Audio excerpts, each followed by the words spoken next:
Donc jeudi 29 février, donc là il y a le PCE à 14h30 qui est conforme aux attentes. Voilà. Il y a des meetings du G20. Ensuite ici, voilà, pareil, quelques news et encore des fêtes suites dans cette zone de 16h à 19h. Oui, ensuite, voilà, les earnings de Salesforce qui ont été plutôt bons, et ça continue plutôt avec de bons earnings. Donc, la clé ici, c'est de voir que mardi, le prix a formé un point bas. Bas de range, il y a eu un rebond mercredi, donc probablement la hausse va continuer parce qu'on est dans un bull market. En plus, il y a le PCE qui est très bien accueilli, donc on a en plus un catalyse positif, donc là, forte probabilité qu'il y ait de bons setups à l'achat. Donc ici, voilà, le seul moment, voilà, le seul trap ici, c'est juste du sursize. À un moment donné, on break AJP, on se met à stagner sur AJP, j'aurais pu prendre plus de positions et avec plus de taille. Donc, oui, les questionnements du moment, c'était voilà, est-ce que, voilà, il y a tout ce qui est open sur AJP et les fat speech. Est-ce que c'est pas un rejet sur un retranche et on va redescendre? Est-ce que on n'est pas sur, non, c'est pas celui-là, c'est pas celui-là, c'est celui-ci. Donc voilà, achat, on est dans un bull market, il y a eu de bonnes nouvelles. Donc là, on a eu un rebond sur un bas de range et là maintenant on est en train de monter les hops sur AJP et les fat speech. Voilà, c'est ça les grilles. Donc ici. Là, j'aurais eu tendance à acheter, voilà, open marteau sur une dynamique, voilà, là le PCE, très bien accueilli. Là, voilà. Ici, j'aurais vendu parce que quand on a, voilà, quand il y a eu un open hausse et qu'il échoue, très forte probabilité d'aller fermer le gap, voire d'aller chercher le niveau élevé. Donc, j'aurais vendu ici.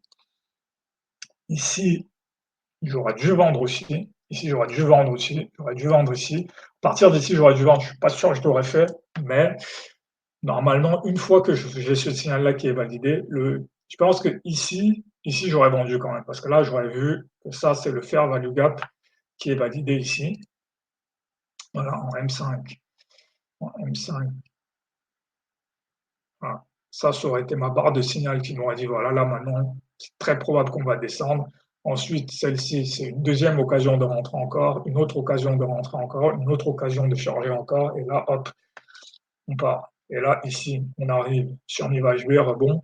Là, pareil, je pense que j'aurais eu peut-être cette petite phase d'hésitation. Est-ce que ça va être un rebond direct ou pas? Mais là, pareil, c'est pas la question n'est pas est-ce que c'est un rebond direct ou pas, c'est j'ai un rebond.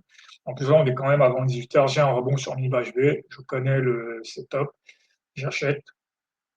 En plus, là, c'est même, je pense que là, c'est même, si je trace ici, ouais, c'est 50% de la journée, donc voilà, j'aurais dû acheter ici.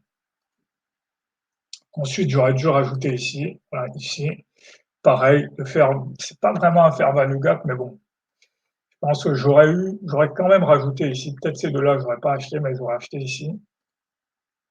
Ensuite, ici, j'aurais acheté ici. Pourquoi? Parce que la JP a déjà été breaké, donc peu probable qu'il serve encore de résistance. Et en plus, là, on est plutôt dans une dynamique de hausse. Voilà, on est monté une fois, on a retracé de 50%, on a rebondi. C'est peu probable que ça, ce soit un triangle descendant, en fait. C'est plus probable que la hausse continue. Donc voilà, ensuite, voilà, c'est ici la partie stagnation sur AJP. Donc j'aurais rajouté ici. Voilà, j'aurais rajouté ici sur ce retest de AJP. Ensuite, là, petite stagnation. Là, ici, second retest de AJP, ici à 20h45. Et là, on repart à la hausse. Donc 20h45, là, c'est un très bon bull flag. J'aurais pu rajouter encore ici, ou même prendre un swing. Je pense que j'aurais même dû prendre un swing ici. Et là, on continue à monter. Voilà. Bon, là, ouais, je peux voir mes points d'entrée ici. Ici en M5. Ici, sur cette zone-ci. Voilà. Et ici encore sur le bull flag, pareil ici. Donc là, pareil, c'est pas une journée qui est pas compliquée. Juste ces petites phases d'hésitation ici où il faut pas se perdre. Il faut bien se dire, le setup, c'est on va fermer le gap, on va chercher le niveau HB. Dans toute cette zone-ci, c'est une zone de vente. Donc, je viens rebondir sur niveau HB, on va pas rechercher le plus bas. En fait, faut pas se prendre la tête sur est-ce qu'on va pas avoir un rejet AJP. Il faut se dire que là, AJP n'est plus valable. Là, c'est quand même accumulation de signaux haussiers. On a un catalyse positif qui est bien accueilli. On retrace pour venir chercher des liquidités sur le milieu de la journée. Donc, forte probabilité que ça va continuer à monter. Voilà. Donc, juste sur cette phase-là où il ne fallait pas se prendre la tête. Voilà, ici même en journalier, on a un bull flag. Donc, ça aurait été un très bon signal. Donc, journée, voilà, là, c'est la journée. Il y a eu, voilà, là aussi, c'est un truc important, c'est que là, on rentre dans une phase de marché où il va y avoir plusieurs journées un peu compliquées, et il va y avoir une journée simple, en fait. Alors qu'en janvier, par exemple, t'es que quasiment beaucoup de journées simples, donc là aussi, ça montre l'importance d'être capable d'être précis dans les entrées aussi. Ça montre aussi l'impression du sizing quand le marché est facile, en fait. Parce que ça compense ces moments-là où c'est plus compliqué.